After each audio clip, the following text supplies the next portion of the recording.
अमेरिकेचे अध्यक्ष Donald Trump यांचा पुन्हा एकदा इराणला हल्ल्याचा इशारा। इराणनं करार केला नाही तर मोठा हल्ला करण्याचा ट्रम्प यांचा इशारा। इराणजवळ अणुबॉम्ब नसेल असंही अमेरिकेनं स्पष्ट केलं।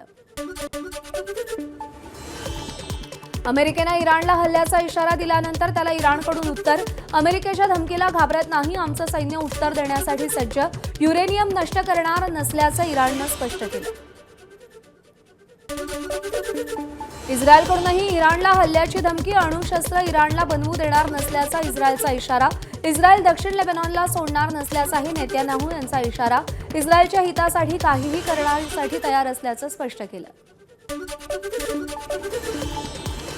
लेबनॉनवर युद्धबंदी करण्याचा एकतर्फी प्रयत्न। युद्धबंदीची सुरुवात इराणनं करावी, हिजबुल्ला लीडर नईम कासिम यांचं विधान। इस्रायलकडून होणारे हल्ले सहन केले जाणार नसल्याचाही इशारा।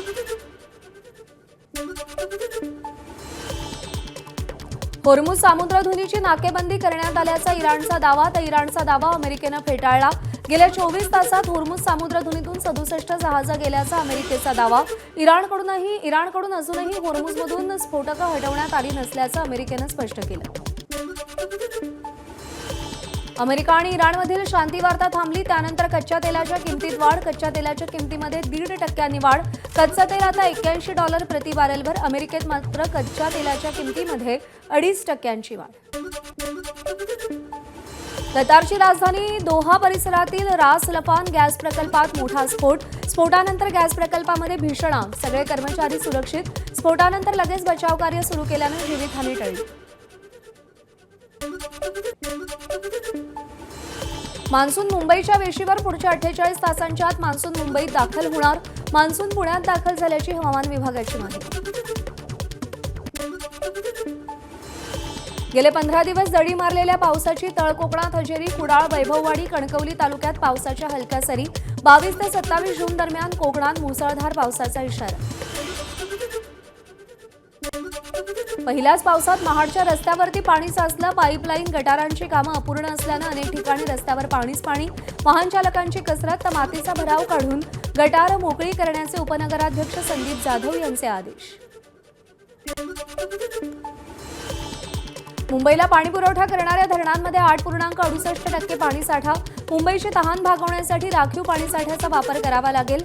अप्पर वैतरणा धरणातून 90,000 दशलक्ष लिटर तर भातसा धरणातून 1,40,000 दशलक्ष लिटर राखीव साठ्याची पाण्याची राज्य सरकारकडे मागणी। पुण्याला पाणीपुरवठा करणाऱ्या धरणांमध्ये एकूण 13.29% पाणीसाठा। गेल्या वर्षीच्या तुलनेत 21% कमी पाणीसाठा। धरणातील कमी पाणीसाठा आणि पाऊस नसल्यामुळे पुण्यावर पाणी टंचाईचं संकट। भरपूर पाऊस पडावा यासाठी अखिल भारतीय ब्राह्मण महासंघाच्या पुणे जिल्हा पुरोहित आघाडीच्या वतीनं पूजा। सारसबागेतील तळ्यातल्या गणपती मंदिरात सामुदायिक पर्जन्य सूक्त पठण करत साकडं। खासदार मेधा कुलकर्णी यांच्याकडून आरती। वाशिममध्ये हळद लागवडीची लगबग। हवामान खात्यानं वर्तवलेल्या पावसाच्या अंदाजामुळे शेतकरी हळद लागवडीसाठी सज्ज।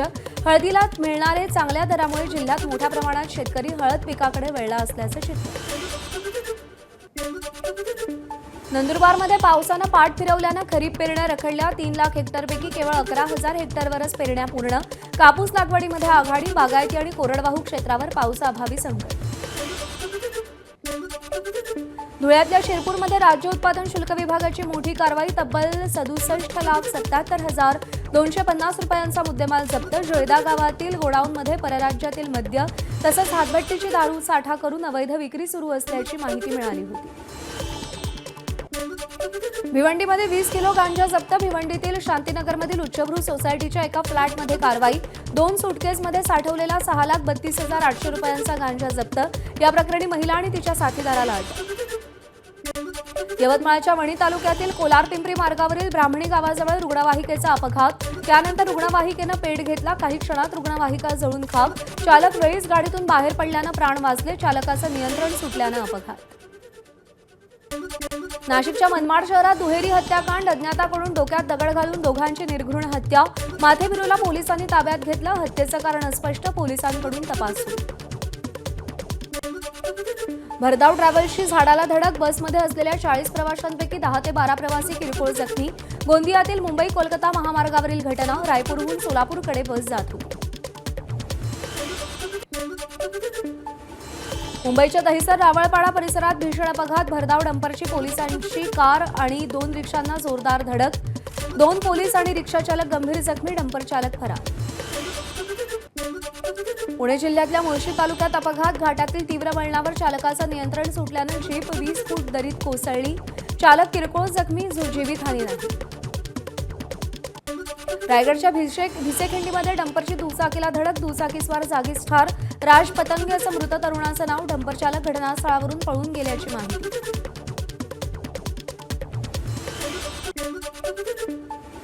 दूषित पाणी पुरवठ्यामुळे साताऱ्यातील करंडी गावात ग्रामस्थ आक्रमक, पिण्याच्या पाण्याच्या विहिरीत मृत माशांचा खच आढळला, स्वच्छ पाणी पुरवठा करण्याची ग्रामस्थांची मागणी, अन्यथा आंदोलन करण्याचा इशारा. कोल्हापुरातल्या तावडे हॉटेल परिसरातील अवैध बांधकामावर हातोडा, महानगरपालिकेकडून विशेष मोहिमेला सुरुवात. तावडे हॉटेल ते गांधीनगर रस्त्यावरील महापालिकेच्या हद्दीतील अवैध बांधकामांवरती कारवाई, पोलिसांचा मोठा बंदोबस्त तैनात. विदर्भाची पंढरी समजल्या जाणाऱ्या शेगावच्या संत गजानन महाराजांच्या पालखीनं शेगावातून पंढरपूरकडे प्रस्थान केलं. संत गजानन महाराजांच्या पंढरपूर पालखीचं यंदाचं 57वं वर्ष. पालखीमध्ये वारकऱ्यांची अलोट गर्दी, गर्दीनं फुललेल्या भाविकांची आणि पालखी मार्गाची ड्रोन दृश्य आपल्या समोर आली. आजपासून विठ्ठल रुक्मिणी मूर्तींवरती लेपन प्रक्रियेस सुरुवात. भारतीय पुरातत्व खात्याकडून रात्री 10 वाजल्यापासून प्रक्रियेला सुरुवात होणार. आज रात्रीपासून 24 जूनपर्यंत विठ्ठल मंदिर दर्शनासाठी पूर्णतः बंद ठेवले जाईल. पावसाची आतुरतेनं वाट पाहणाऱ्या मोराची विहंगम दृश्य समोर. बुलढाण्यातील लोणार सरोवर परिसरात मोराचा पिसारा फुलवून नृत्य. लोणारचे अभ्यासक सचिन कापुरे यांच्याकडून ही दृश्य कॅमेऱ्यात कैद.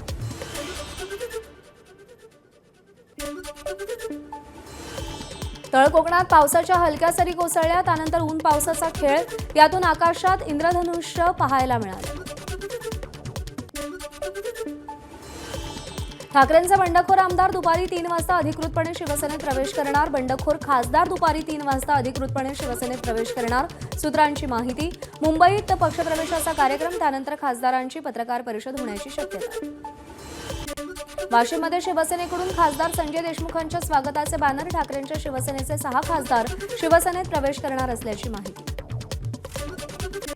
ओमराजे निंबाळकर यांनी शिवसेनेत प्रवेश करण्याचा निर्णय जाहीर करताच अंबादास दानवेंकडून टीका.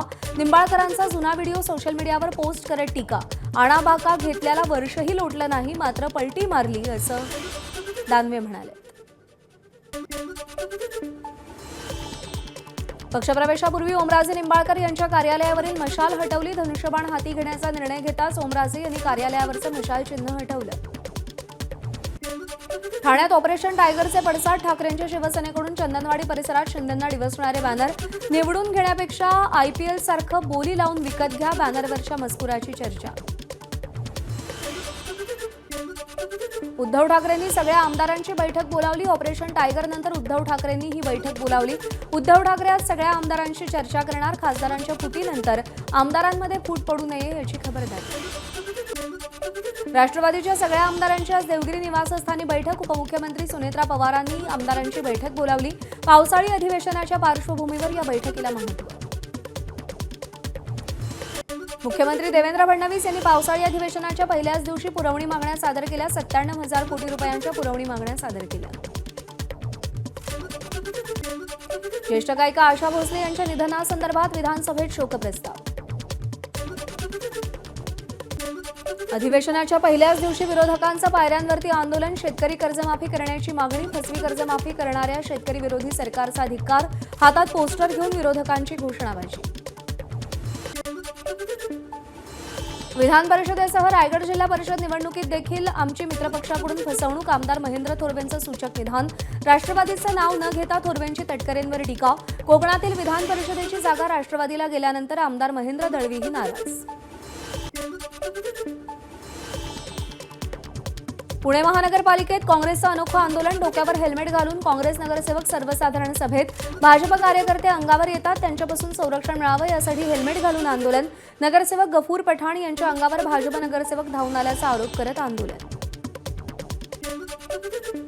बीडच्या गेवराईमध्ये धुळे सोलापूर महामार्गावर चक्काजाम आंदोलन. 4 दिवसांपूर्वी शिवसेनेच्या उपजिल्हा प्रमुखावर झालेल्या हल्ल्याच्या निषेधार्थ हे आंदोलन करण्यात आलं. नारायण शिंदे यांच्यावर वाळू माफियांनी घरात घुसून हल्ला केला होता. शिवसेना जनतेच्या दारी अभियानाला वर्सोवा अंधेरीमध्ये उत्स्फूर्त प्रतिसाद. परिसरातील हजारो मुंबईकरांनी विविध योजनेचा लाभ घेतला. अनेक योजनांची कागदपत्र ऑनलाईन दाखल केली. नागरिकांना एकाच ठिकाणी सगळ्या सेवा मिळाल्यानं मुंबईकरांनी स्वागत केलं. नागेश पाटील आष्टीकरांचे पुत्र कृष्णा आष्टीकर यांची ठाकरेंच्या शिवसेनेतून हकालपट्टी. पक्षविरोधी कारवाई केल्याप्रकरणी पक्षातून बाजूला केलं. खासदार नागेश आष्टीकर यांच्या बंडखोरीचं समर्थन केलं. विधान परिषद निवडणुकीत महायुतीची बाजी. राज्यातील 17पैकी 16 जागांवर महायुतीचा विजय, तर महाविकास आघाडीला खातंही उघडता आलं नाही. भाजप 11, शिवसेना 2, राष्ट्रवादीचा 2 जागांवरती विजय. शिवसेनेच्या 3ही जागांवर विजय झालाय, तर एका जागेवरती भाजप बंडखोराचा विजय झालाय. नाशिक विधान परिषदेत शिवसेनेचे उमेदवार नरेंद्र दराडेंचा पराभव. अपक्ष उमेदवार गोकुळ गीतेंचा विजय. गोकुळ गीतेंना 357 मतं मिळाली. शिवसेना उमेदवार नरेंद्र दराडेंना 248 मतं मिळाली. एकूण मतदान 618. विजयानंतर गोकुळ गीतेंच्या समर्थकांकडून जल्लोष. गोकुळ गीतेंच्या विजयानंतर त्यांच्या पत्नीनं गुलाल उधळत जल्लोष केला. कार्यकर्त्यांकडूनही निवडणूक हातात घेऊन मतदान करण्याचं आवाहन केल्यामुळे विजयी झाल्याचा दावा केला. आम्ही महायुती सोबतच असल्याचंही त्यांनी स्पष्ट केलं. नरेंद्र दराडे यांच्या पराभवामुळे आम्हालाही धक्का. मंत्री गिरीश महाजनांची प्रतिक्रिया. महायुतीकडे नाशिक विधान परिषदेत सर्वाधिक मतं असताना पराभव कसा झाला यावर चर्चा करणार असल्याची माहिती दिली. नाशिक विधान परिषदेत महायुतीचे उमेदवार नरेंद्र दराडे यांचा पराभव. नरेंद्र दराडे यांची मुलगी भाऊक. नेत्यांनी विश्वासघात केल्याचा आरोप करत प्रियंका दराडे यांना अश्रू अनावर. भाऊकीच्या वादातून शिंदेंच्या शिवसेनेचा करेक्ट कार्यक्रम. काँग्रेस नेते सतेज पाटील यांचा आरोप. निवडणुकीत महायुतीनं पैशांचा पाऊस पाडल्यानं विजयी झाल्याचा सतेज पाटील यांचा आरोप. अमरावती विधान परिषद निवडणुकीत भाजपचे प्रवीण पोटे पाटील विजयी. प्रवीण पोटेंना 390 मतं. काँग्रेस उमेदवार हर्षजित देशमुख यांना एकही मत मिळालं नाही, तर वंचितचे निलेश विश्वकर्मा यांना 31 मतं. महाविकास आघाडीनं विधान परिषद निवडणूक ताकदीनं लढवली. अमरावती आणि इतर विधान परिषदेत निवडणुकीत काँग्रेस नेत्यांमध्ये अंतर्गत वाद झाल्याची सतेज पाटील यांची कबुली. भंडारा गोंदिया विधान परिषदेत भाजपचे अविनाश ब्राह्मणकर विजयी. शहरातून काढण्यात आलेल्या मिरवणुकीत गाण्यावरती परिणय फुके आणि अविनाश ब्राह्मणकर यांनी दंड थोपटले, तर मंत्री जयकुमार गोरेंनीही दंड थोपटले. भंडारा गोंदिया विधान परिषदेत अविनाश ब्राह्मणकर विजयी झाल्यानं समर्थकांनी फटाके फोडून आनंद साजरा केला. कार्यकर्त्यांनी जल्लोष केला. अविनाश ब्राह्मणकर यांना 303 मतं, तर काँग्रेसच्या पाठिंब्यावर उभे असलेल्या नरेश ईश्वरकर यांना 152 मतं मिळाली. सांगली सातारा विधान परिषदेत महायुतीचे उमेदवार धैर्यशील कदम विजयी. धैर्यशील कदम यांना 593 मतं मिळाली. महाविकास आघाडीचे उमेदवार अभयसिंग जगताप यांना 292 मतं मिळाली. कदम यांचा 301 मतांनी विजय. महायुतीच्या कार्यकर्त्यांकडून जल्लोष.